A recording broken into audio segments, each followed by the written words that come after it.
about madness, and I mean, I've had some pretty mad experiences when actually, like researching my books. Like, sorry, has anyone else lost Isabel? Oh, yeah, she was there and then she's gone. Oh, wait till she comes back. And so she should be able to get back in if she puts in the same. She'll email you if she can't get back in. I'm messaging her. Anyone else get a message? I heard a beep. Somebody's got a beep. Yep. It's not me because I don't have anything else open. Oh, I probably should close that. Hey, I'm sorry. Isabel's back. Yay! Hey, sorry. The microphone is muted. Click on your window. I've got it. Yes. There you go. I'm afraid I had my storm key a little bit close, and it oh no! On my computer. So I had to rearrange everything so that I can get my computer further away from this dangerously effective tea. I'm back. Now, speaking of more bizarre, have you had any weird experiences when researching? Like, I'll give you an example. In my last book, This Present Past, which was all about Taliesin's story, a bard from Wales, and his progression from being Guion Bark. And in this story, it was going back into a past of my, like it's a prequel to the ancient future. And so the characters that were older people in the ancient future were actually kids in this book. And Brockwell, Caleb Brockwell, who's one of the most beloved characters in the book, I'd never really known much about his father because he was dead by the time the ancient future started. But when it came to researching this book, it was bizarre because his mother's name was Gladys, Lady Gladys. And when I was researching, I found out that there was a prince named St. John Brockwell, and I picked this name randomly when I was writing the first book, and this is 20 years later, I'm writing the prequel. And there was a second prince from Gwynedd Code down in the south of Wales, and he was supposedly, I think, a younger prince, so he wasn't going to be king. But he ended up marrying a Welsh princess called Gladys. I'm going, no. I had to rewrite this video like 3 or 4 times, looking at going, you kidding me? Like, that is just bizarre. Anybody else had that kind of experience? Kim? I can't think of any direct experience right now. I know I've had some weird things where I've had to change characters' names or settings or rituals because they seemed like appropriation when I'd actually imagined it.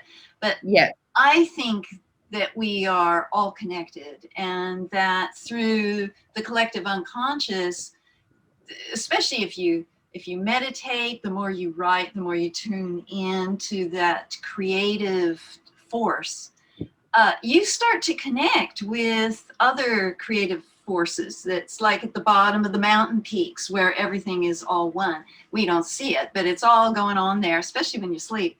And I think it's easy when you're thinking a certain thing. It's like sending a little message out into the universal card catalog and searching the Google, and you come up with this stream of stuff, and oh yeah, I'll take that and that, and you wake up and you write it and realize, oh, that's real. I mean, this happened to Darwin, didn't it? The whole idea of writing that there was we don't remember his name because he wasn't the one who got back to the Netherlands at the time, but he had the exact same theory, which is pretty intricate. You didn't just do that at snap of fingers. Anyway, yeah, synchronicity. It happens. Yeah, and that whole, like, you know, when people say, oh, I've got this really great idea for a story, I should write it. And I'm going, yes, you should, because if you don't, somebody else is going to pick up on it, and you're going to read it in a store and go, that's my idea. Yeah, you're going to watch it on TV the next day. Yeah. Because users like it when you jump on things, you know, and if you don't jump on it, they'll just move on to the next one, you know, and they'll get the book out before you, which is what nearly happened with The Ancient Future and Outlander. Fortunately, our stories went different places, which was great. How about you, Kylie? Any strange experiences with research? Not really, but it is absolutely the worst when you're mentoring someone or helping someone or in a workshop with someone, and they come up to you and say, I have an idea, or I've written these novels, and they describe it to you, and you say, you've just described a novel series, successful, has already been written, and point for point, character for character, this has already been done, I'm so sorry. The most recent one was The Many-Coloured Land by Julia May. Yes. Her ancient history. Someone came up to me and said, I've written a series about the fact that elves were during the Pleistocene era and were historical, and we're all descended from elves that were space visitors. And I'm like, I'm sorry, Julia May already wrote that, but don't let it stop you. Nobody will recognize, you know, Julian was. Said, oh no, what? I've never heard of that. And you have to, oh, that's happened to me more than once, where people have come up to me with great ideas for science fiction or fantasy. And it's already, yeah. Already been done. How about you, Juliet?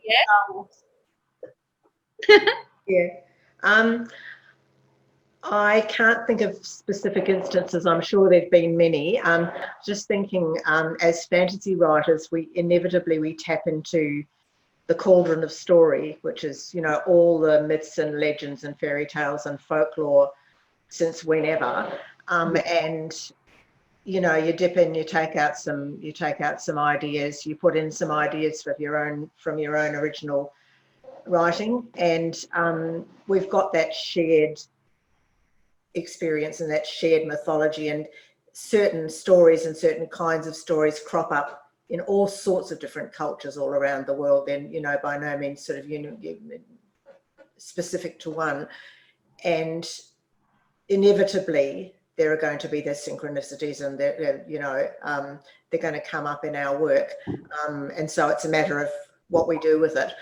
The other thing is, if we've been reading other people's fantasy and other people's stories since the year dot, sometimes you don't remember that you've read something before. That's something that always terrifies me, that I'll do, you know, what was just mentioned, that come up with something and then think, oh my God, something I read when I was 15 that I've completely forgotten, and it's the same story.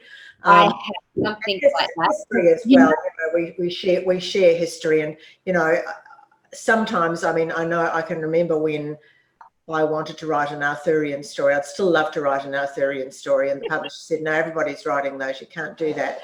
And I found in my historical research that the story of King Brede of the Picts and his mentor was so like an Arthur and Merlin relationship. Yes. Broykin was a druid, but he was a druid who had very firm ideas, the kind that wasn't going to be off meditating in his cave, but was going to be forming the next king of Fortria. Yes. From the age of 4, which is what he did with Brede. And so I didn't write an Arthurian story, but I had that important sort of relationship between the sort of the Arthur and Merlin relationship that I wanted to focus on. So it's shared experience, and, you know, these things, these coincidences or whatever, they're going to keep coming up, I guess. When I wrote The Ancient Future, because everybody was saying, gosh, your take on Taliesin, like this bard, is really different. Like he's a time traveling, like he's a time lord. Where the hell did that come from? And I really didn't know until one of my children were watching, you know, one of the Arthurian Disney things, and here's Merlin sort of changing into Bermuda shorts and stuff like that. I was just going, oh, and he even had an owl who had the same name. And I'm thinking, that's been in my psyche probably since I was about 3 years old, you know. So it's really interesting how your mind can shape your characters like that. How about you, Isabel? Did you have some weird experiences researching? Well, I sort of get it mostly out of my imagination. So I tend to sit in coffee shops and imagine inward. So I don't do too much research. I did for my latest novel, but that's part of a PhD, so that was a different thing.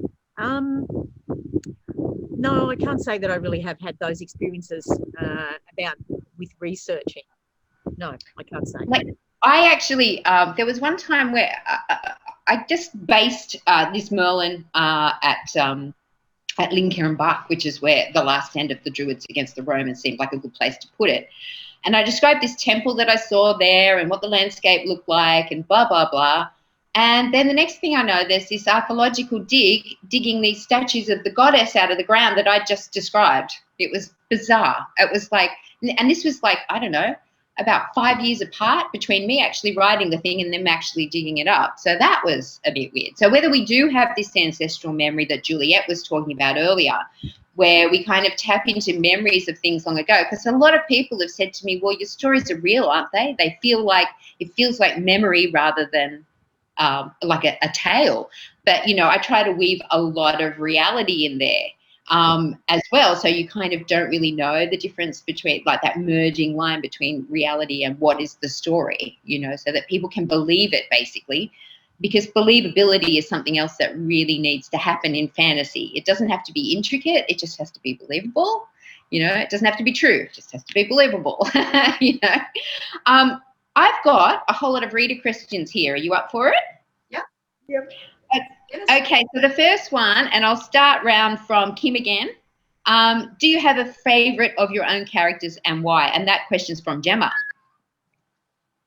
Thanks, Gemma. That's a lovely question. It's a little difficult. My favorite is usually one in the series that I'm writing at the time. Yeah. And because if I think of all the books through the past, and there are some extremely dear to my heart.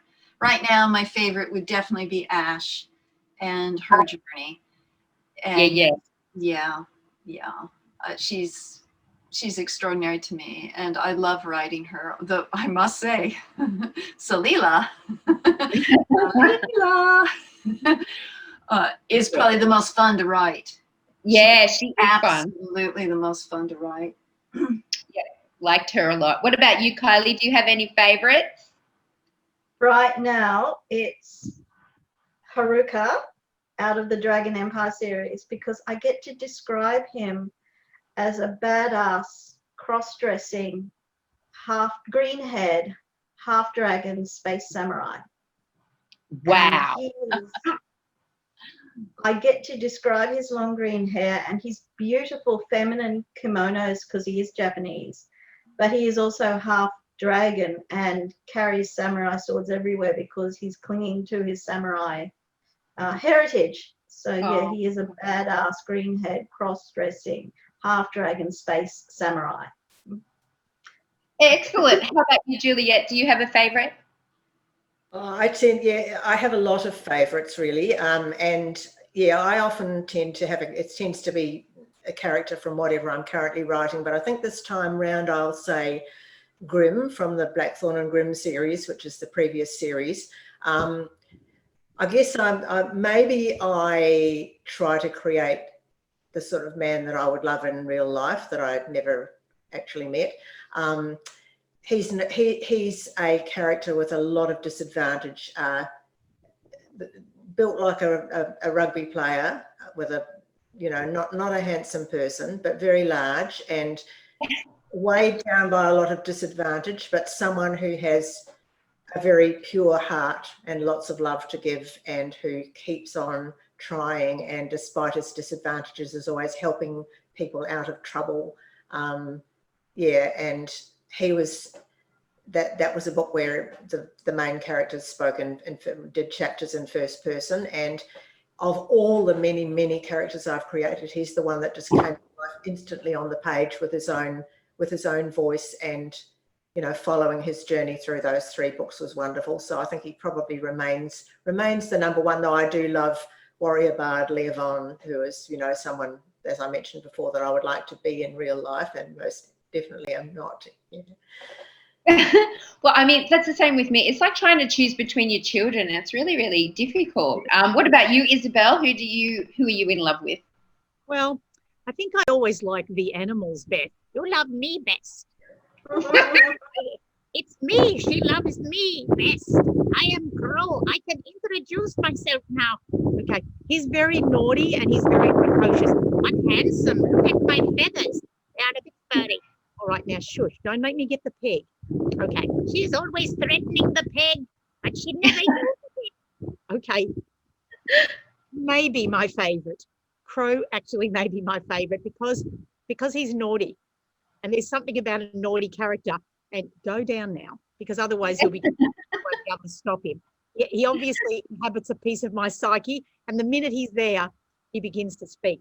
I think I like animals best because if you have a main character, the main character always carries the story, and they're also a little bit like you, so or a little bit of wishful thinking. But for me, the main character is, because they have to carry the story, they have a job to do. I think I always have more fun with not the main characters, with side character. Like, for instance, in Billy Thunder and the Night Gate, I absolutely loved the character of Billy Thunder because he's not the main character. He's the adjunct. And so you can often do more, and you can let them do what they want more. So the elder sister, the main character has to do the job, and the other characters can go in different directions. So if I look back at books, I often find I like those. One of my most favourite characters would be the City of Fork in Billy Thunder and the Night Gate. The city is sentient, and I really love that grew from the idea of the fact that we create our architecture around us to live in, and in a way where our environment, our built environment, responds to us. We co-evolve with our technology, we co-evolve with our architecture. And so the next step in that was to come up with architecture that was literally responsive and sentient. And the city falls in love with one of the minor characters. And so if you can imagine a city that can alter shape and change, falling in love with a character and what that might mean, I so loved, because it was so unusual. I didn't know what it would mean. They were both only side characters. They were not the main character. And many times there's a freedom you have with those extra characters, those side characters. They might die too. That's the other thing. They're more fragile. Yes, exactly. Through to the end of the book. So you don't want to be the plucky comic relief. No. I don't die. No, you don't. So, okay, moving on. Gemma had another question, and she said, I'd also like to know why fantasy or sci-fi genre is your niche. What about that genre calls you? So what about because I think most of us are sort of fantasy or sci-fi, or maybe a mix of both. For me, the reason I love this genre is because there's no rules, and it's everything. It's comedy, it's drama, it's adventure, it's horror, everything. Everything could be all thrown into the sort of fantasy sci-fi world. What about you, Kim? I didn't even know that fantasy was a thing. A bit like, I think it was Juliet that was saying before, I wasn't actually writing for a genre. I was just writing what I wanted to write, and they said, oh, it's fantasy. I went, oh, okay, sure. What about you, Kim? I love it for a similar reason that you just said, Tracy, the idea that it's almost like a cross genre. You can have romance, you can have horror, suspense, it can be adventure. All those elements can be there, but it's in there in such a way that we don't think we're really reading. Consciously, we don't think, oh, that's my world, that's what's happening to me. It's escape. It takes us away, but we can also talk about the same things that worry us right now in our everyday life in a completely different and separate, so more comfortable. We can relax and watch their political problems and their romantic dramas, and it's fantasy. So it achieves a kind of an awareness of the reader. And yet you can just let go and be in the story without worrying that any of that's really happening right now. So I think that's safe. That feels safe. But it's the genre I love to read. And that has always been the case. Avid speculative fiction reader. I've had agents say, oh, do you want to try this or that? And no. Thank you. No. I don't have something spectacular happening. Every couple of pages, I get really bored. Sorry. I couldn't do an Outback drama romance or something like that. I would just. I always think, where's the paranormal aspect? When is the other lady going to appear? What? How about you, Kylie? Why do you love? Well, you're in sci-fi at the moment. Yes, I am in the moment. I've always read sci-fi and fantasy to escape, where heroes are larger than life. And yeah, so when the time came to write something, I wrote where the heroes are larger than life. I mean, people in Stone Age, people sitting around their campfires didn't talk about Callow university professors pursuing university students. They wanted to hear about gods and heroes and epic battles and, you know, giant explosions, and fantasy and sci-fi can give that. It's massive explosions, or, you know, go home, really. Exactly. It's like, make it huge or just don't show up, really. Exactly, yes. And when I'm reading standard literary fiction, I'm waiting for the big reveal of the secret identity, where they're really someone superpowered, and that notches everything up and makes it a whole lot more fun. And when everyone is very ordinary, it starts to feel extremely ordinary. Yep. Exactly. I mean, if we want ordinary, we can just be in the everyday world. We don't really have to venture into a book, in my opinion. We can just be here. But, you know, if we want to go somewhere fantastical, then we go to someone like Juliet. Yeah, I'm a druid, that we do still exist in the modern day. And one of the most important things that we believe in and have faith in is the power of storytelling to teach and to heal. And so, I mean, I guess I write what I write because I love fairy tales, folklore, history, you know, mythology and all that, and writing fantasy as a way to build that into a story. But I also feel, you know, I definitely go along with what somebody else said about the tribe around the fire and the role of storytelling to keep that subsistence society going. You don't tell a story about, you know, how to avoid falling down a cliff, or you know, something that's in your face that's going to happen every day. You're making sure you don't fell a tree and have it land on your head or crush your buddy. You code that story as something that's wonderful and entertaining and weird and uncanny, and so it draws in the audience who are fascinated, and at the end of it, they've learned some sort of a life lesson that's important, which is like, you know, you can probably trust that tribe that lives on the other side of the forest, even though they do their hair differently from ours and eat weird food. Or this is the way you front up to I don't know, an abusive person who's tried to take your girl or take away your crop or whatever. But it's in the story, that's the dragon or the monster. So you learn how to be brave, you learn how to be wise, you learn how to cope with whatever life throws at you. So those stories are very important, and they're still important, and we may not tell them around the fire anymore, but in our fantasy stories we can have all kinds of wisdom, I guess, and life experiences that are going to still be very relevant to the person that's reading it. I mean, my characters, I don't think of my characters as being sort of early medieval, this and that. I think of them as being real people like us, with the same kinds of problems with their relationships and their challenges that we have. Yeah. Exactly. I totally agree. How about you, Isabel? What calls to you about fantasy?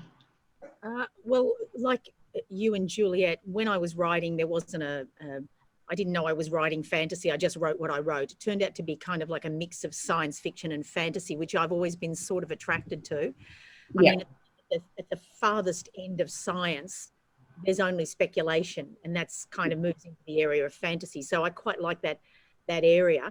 I think, I mean, I wanted to make two comments listening to you. One is that I probably am different than you and Kylie in the sense that, you know, I've always been forced by editors to write the big bang, because what I'm really interested in is what a character feels like leading up to this terrible thing that's going to happen and what they feel like afterwards. And I remember an editor saying to me once, Isabel, you perform this trick every time. You haven't written the thing. You just had to look up and I think, oh God, well, I'll have to do that bit.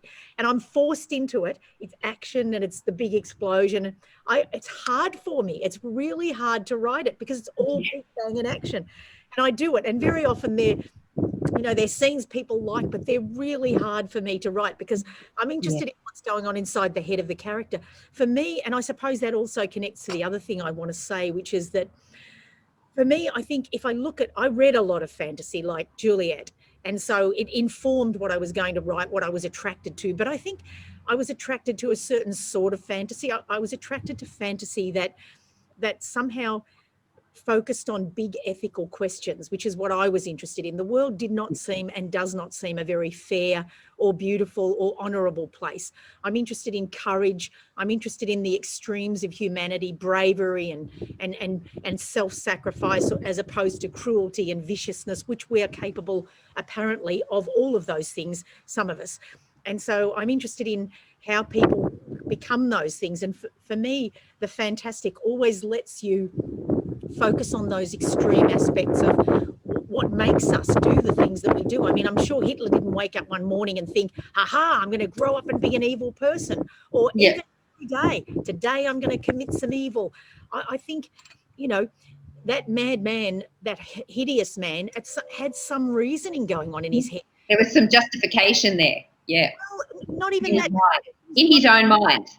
He was once a boy sitting in a class who, just as a boy sitting in class, what made him able to end up doing the things? So it's that thread that I'm kind of interested in. Why do people do the things that they do? And Fantastic allowed me to look at those moments when we make those choices that will lead us to the things that we will do in the future. And no other genre seems, if I look at them from the outside, to allow me to do that. So oddly, the fantastic lets me look at humanity through a very specific kind of lens.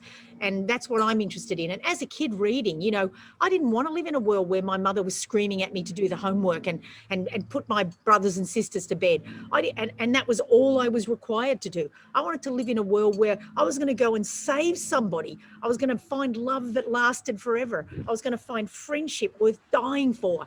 And as a kid, I didn't see any of that in the real world. And I did find it in those books. So those two things, that heroic aspect, that larger than life platform for things to happen on, and also that idea of exploring ethical ideas. The fantastic does that like nothing else does. And in a way, I see technology as a kind of an extension of the fantastic. So I guess that's where the science fiction aspect comes in my writing. Right. Okay, I'm going to hang with you for a second, Isabel, because the next question's from Kaylee. And she actually asked each one of us whether we were a pantser or a plotter. And I said, we don't say pantser anymore because Isabel quoted that we are panthers because panthers stalk the story. So I'm going to ask you, are you a panther or are you a plotter, Isabel? I am a panther, yes. I don't like the word pantser because it sounds desperate. And it does. Ill-conceived and throwing things together at the last minute, and it sounds disrespectful of the technique that doesn't necessarily plot everything else out in advance. There's a method. I'm sorry, that's a very accurate description of me writing. I know we are on the spectrum, Kylie. No, desperate and throwing everything together. Yep, that's me. Yeah, well, I don't believe you. That's the first thing. But then I don't believe in anything. So I don't believe that about you down there at all. I think we call it these things. I think we tend to ascribe it to some kind of, you know, easy, mystical. We rather say, I just threw it together, because we don't want to mess with the magic. We don't want to delve too deeply into it. We don't want to examine our tools too closely. But let me tell you, as someone who just spent 7 years examining our tools closely, what you just said is not true.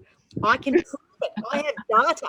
Hard data to prove that what we do when we say throwing it together is in fact a very specific technique. So there. And it does, I think, with being a panther, because I'm like you, I'm a panther. I don't like to know what's going to happen, because then you'll give hints away and your audience is going to know as well, in my opinion. I actually like to follow the characters and stalk the story, as you say. But there is a very real process that has been going on in my head for maybe years, of just little glimmers of pieces of the story. Really, I'll just have a few little snippets that'll be like maybe a bit at the beginning, bit at the end, you know, bit in the middle, and basically everything else just unfolds. I follow my characters. That's why I don't like to plot, because I let them lead the way, really. I just feel like a tourist. You know what you said, like all of you have talked about this. You've all talked about, and I don't believe in many things, but I do believe in this.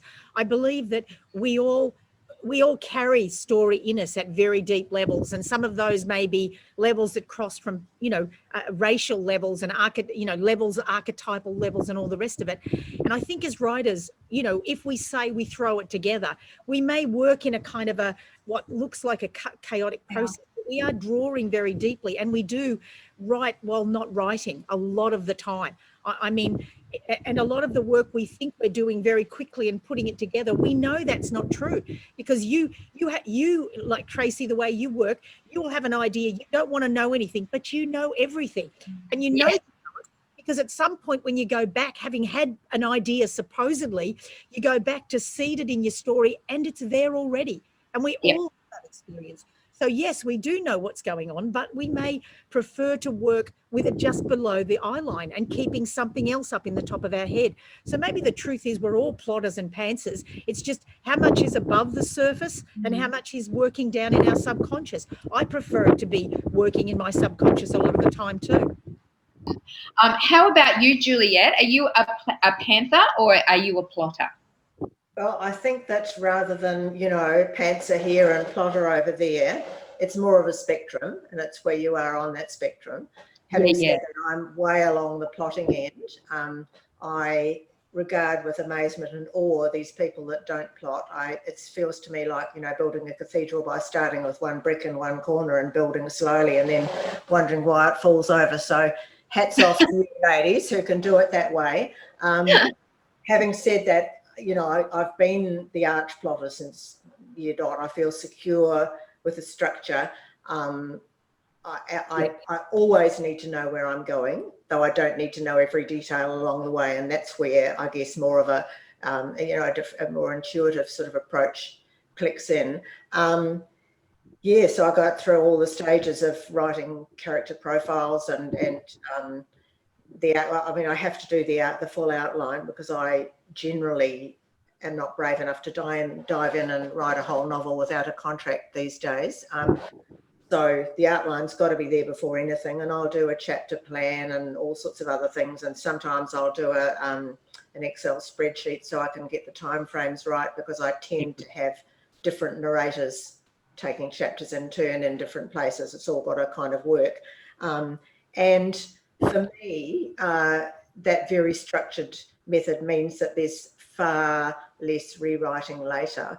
I edit as I go. I edit 3 chapters at a time, then I'll edit 6 chapters, and then I'll write the next bit and I'll edit everything. So it's been well and truly gone over by the time I get to write the end on the last page. And I feel that if I went in a sort of a more of an intuitive way, I would be doing 7 or 8 complete redrafts of the book, which I hate. I'd rather get it right as I go. Having said that, you know, the best plans are made to be broken. Things change. You decide to say, hey, oh yeah, I want to be a major character when you're halfway through. So, you know, I allow the leeway for that to happen as well. I'm comfortable with that method. Exactly. So you let them sort of go. How about you, Kylie? I have an overarching plot, and I start at the end. I start with the big twist at the end. I work out who my characters are going to be. Then I work out where they're going to finish, and then I wind them up and let them go and say, all right, you have to go there, and I'm going to follow you as you get there. And occasionally I try to steer them to where they're supposed to be. Very often they'll go off in a different direction, and it's a good place, so I'll let them. So I think it's more like just chaos, the way I do it. Sorry, Isabel, that's the way I do it, chaos. How about you, Kim? It's been so interesting hearing how you all do it, and I love it. I tend to agree with Isabel that we are both, and I don't think it's so much linear, it's more a circle that we flow in and out of. That's the case for me. I definitely do both. I wouldn't call myself a panther. I call myself a falconer. I fly above like a drone, looking down. And so I can see forward, sideways, back at any given time. So I'm not kind of just seeing from a not narrow, but just one perspective. I can see from a very broad perspective, which I need because I always have ensemble casts that are all over the place. Yes. What? Yeah, I guess so. And so yeah, I think a bit of both. And definitely by the end, then I go back and I'll write a step outline and I'll get very plotty about it so I can write the synopsis, so I can look for any plot holes, trip ups, how could she have known that then? Oops, fix that kind of. So both. Gemini, I do both. Yeah. Okay, so we're like so over time, but that's okay because we were allowed to. But okay, so I've got like a few more questions, so we'll do this pretty quick. Okay, so Annie wants to know, what has been your biggest challenge when constructing worlds in your fantasy books? How did you overcome it? That's not a small question, but okay. What's my biggest challenge? Actually just sitting down and writing. Just actually sitting down and doing it. Like I love to sit down and do it, but actually just getting settled, I think, into actually like doing it. That's probably my biggest problem, and I overcome it by actually making myself sit down and actually do it. How about you, Kim? The actual writing is the least challenging part of the whole thing. What's a challenge to me is at the end when you have to write the synopsis. I do not write synopses. You're looking at doing all new bio, new pitches, new all that stuff. That side, which is very important, and writers need to address that and be good at it. But for me, when I'm the most blissful part is before my agent's seen it, before an editor gets a hold of it, when I'm just in my own space writing and I think I've got the story before they come in with their comments and notes. That's bliss to me. So yeah. Oh, and the overcoming, you just do it. I hope that every synopsis I write gets better each time, and you just do it. It's like you said. Yes, I hate them too. I really miss having Stephanie as an editor because she used to write them for me. I know. She was the best. Stephanie Smith, we still love you. We still miss you like crazy. Much. Every day. Kylie can probably tune in on that one as well. Yeah, I miss Stephanie. Oh, I would not be here today without Stephanie. Yes, absolutely. She's a legend. Woo, woo, woo. We love you, Steph.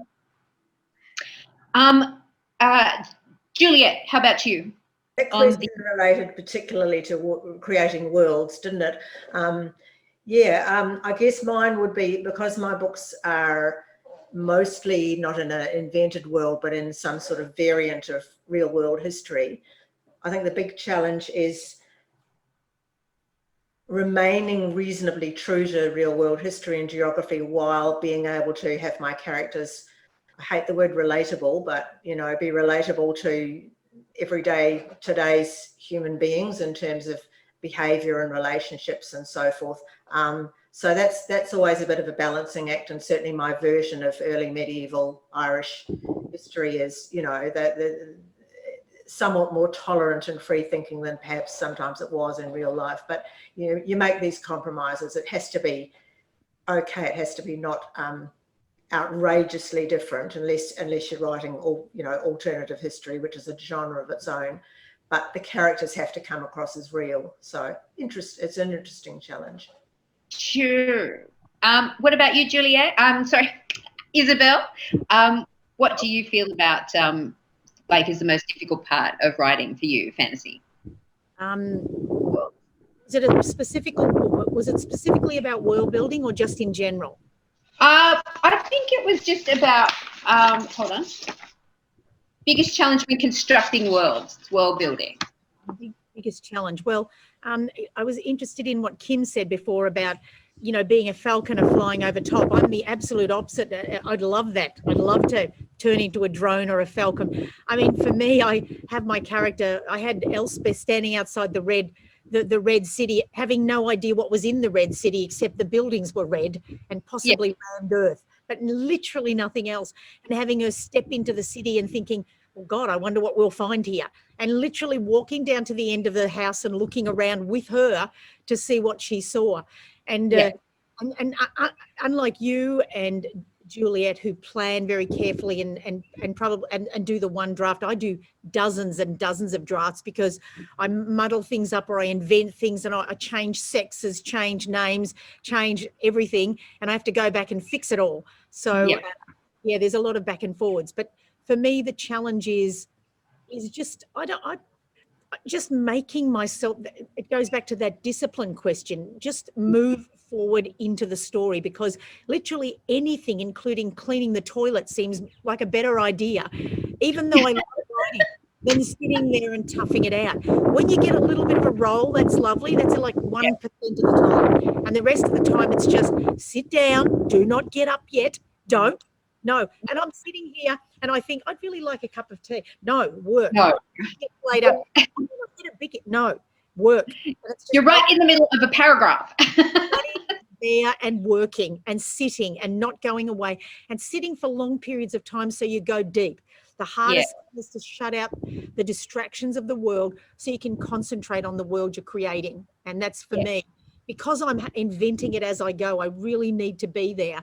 And if anything else is going on, it's difficult. So just forcing myself to sit down and obviously not eat something out of the fridge, which I've just revealed, that is the thing I do most often. It'll help me to think if I get a bicky or something. Yeah, exactly. Yeah, I do that. I do that too. And probably one of the toughest things I was just thinking is actually just getting the world to go away so that you can just actually sit there and do it. Okay, so I've got another question. It's from Astrastar, and it's you've all mentioned pets in the post. Do your pets become human characters in the stories you write? Well, for me, yes. My cat Arthur has been in The Alchemist's Key. He was one of the main characters, and he also came into Cosmic Logos when I came into my own story. How about you, Isabel?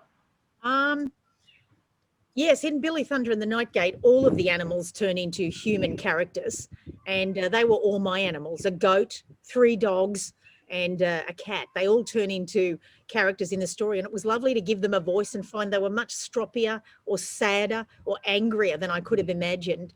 Somebody once told me years ago, a translator said that every time you learn a new language, it allows a new aspect of yourself to articulate itself.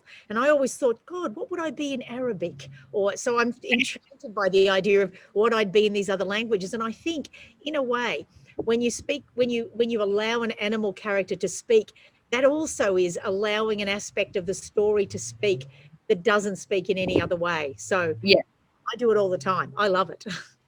Well, how about you, Juliet? You were saying the other day that you wished you'd made a dog one of your characters. Have you ever done that? My dogs don't ever become human characters in the books, but there are a lot of dog characters in the books, and some of them are certainly based on dogs that I had at the time, including there's a little dog called Bramble in one of the Blackthorn and Grimm stories, who there's a sort of a change, a human dog-human change when everybody falls into the magical waters of a particular pool. And so I guess for a little while, Bramble becomes human. But yeah, there tend to be a lot of small white dogs because I don't know if you can see that picture up on the wall behind me. It's a bit high, but that was the lineup of dogs I had at a particular time. Usually, you saw Reggie walk past the back before. All rescue dogs, and now there's only Reggie, who I won't get out to say hello because he's asleep now, having eaten the beautiful biscuits from Ravenscraft and having a big long nap. And sometimes I'll create dog characters that are not based on real dogs. There's a dog called Justice in the most recent book. I've never had a big dog like a pit bull. It's been an ex-fighting dog. That's what Justice is. But they're always there for a reason, not just because I love dogs, but they play a really integral part in the plot of the story. And you'll have to read A Dance with Fate to find out about Justice. He's one of 3 dogs in that book. Lovely. What about you, Kylie? How have your cats come into your stories? Absolutely not. We saw the tail just passing a minute ago. They have not been, well, the feline overlords, no, they haven't. But my Dragon Empire series, I show the passage of time by the main character's ownership of her dogs. So she as soon as she has the ability to own a dog, she connects with a dog breeder and buys a golden retriever and names it, and it becomes a sort of side character. And as time passes, because she is immortal and the dog isn't, I have her owning a series of golden retrievers, and that's how time passes. So by the end of the story, she's looking at buying her 4th dog. Right. I think that's a good way of doing it. That's interesting. Also, what about you? No, she is depressed for a while, and the dog dies, and she doesn't replace the dog. And I show her climbing out of it by making the decision to go and get herself a new dog as part of her healing. Oh, lovely. Yay. What about you, Kimby? Well, Kylie, I love that about clocking the time with the dogs. That's brilliant. In my earlier series, I think in all the books I've written, there's non-human sentience throughout. There are characters that are not human.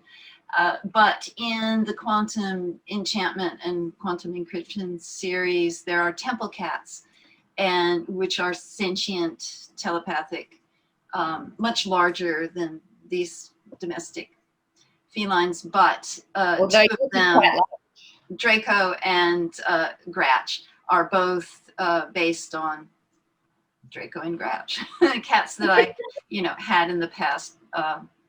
Yep. So yes, that's an affirmative yes. Definitely. Okay, the next question is specific for Juliet, actually. It's from Amelia, and she says, I have a question for Juliet, and she wants you to know, Juliet, that she loves you. She said, do you believe in fairies, nature spirits in your real life? Well, I'm a druid, so I believe in all sorts of things. I have a very open mind to the existence of spirits. I believe that however weird and wonderful a myth or a fairy tale or a folk tale might be, it's always based on something real. So without saying, I mean, I'm not the sort of going down and saying hi to the fairies at the bottom of the garden, but I'm very much aware of the existence of a spiritual level. Just in the fairy realm where there could be existences that we don't necessarily have a name for or know about so much.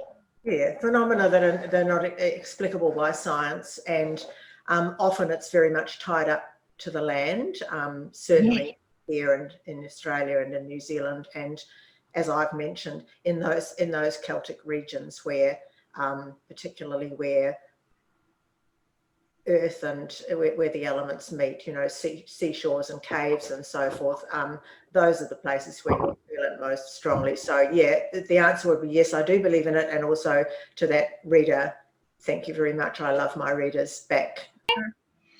Okay, so the last 3 questions we've got is, what's the most difficult part of your artistic process, which we kind of answered. What's your favourite fantasy trope? Or your favourite thing about your fantasy world in your book? So answer any one of those questions. Kim? My favorite, I think right now, because it's the series that I'm writing right now, the Amasia series with Crown of Bones, are the Mar. The people that live under the sea, and their interactions with humans and what it takes for them to walk in the daylight, walk on land. It's not your average mermaid. These are mermaid stories, and it's so yes, that would be my absolute heart right now. Okay. What about you, Kylie? Is there any of those questions that tickle your fancy? I am all about the big reveal. The secret that they don't want shared and how it comes out and impacts everybody's life. Characters who are hiding something, and yeah, the big reveal. I'm all about that. That's my favorite thing. Yes, you are. What about you, Juliet? I'll answer the one about favourite thing about the world I'm currently writing about. Definitely the chance to feature music as a major part of the story, because the characters who are warrior bards they're fighters, they're spies, they're elite warriors. They're like a sort of a secret task force, if you like, and the fact that some of them are expert musicians means that they can infiltrate all sorts of places in the guise of helpless, hapless, innocent travelling minstrels and listen to a lot of what's going on, the court gossip and so forth. And I'm a musician, so this is the first time I've been able to put songs and music and playing the harp and all that sort of stuff into the story, and that has been just an absolute joy for me to do. Fantastic. With me, I think just my favourite part about the fantasy world in my books is just actually getting to be there, and just that feeling of sinking in, and you're there. Like you know when you get that kind of subconscious kind of alarm that just goes, oh my God, you're in. You're so in. Just stay there and keep going. That's my favourite thing of all. Can I say goodbye? How do I say goodbye? Can I say I'm giving these 2 books away, and me, of course. And can I just say goodbye? And I love you all, but I have a class to give, and I have to get out of my Red Queen outfit. No, go like that. We kind of ran a bit over time. Thank you, Isabel. Sorry about that. See you No later. problem. Bye-bye, Isabel. Great to see you. So, okay, we've run way over time, ladies. Thank you so much for all your time and your efforts.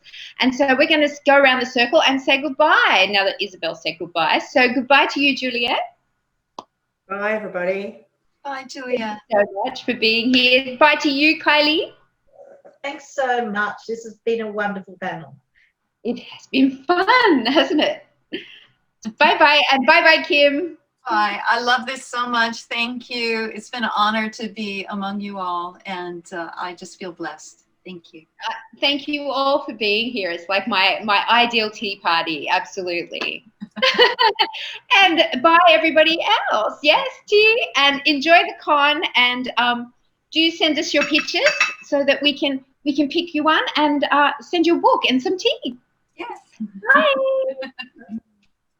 Mwah. Bye.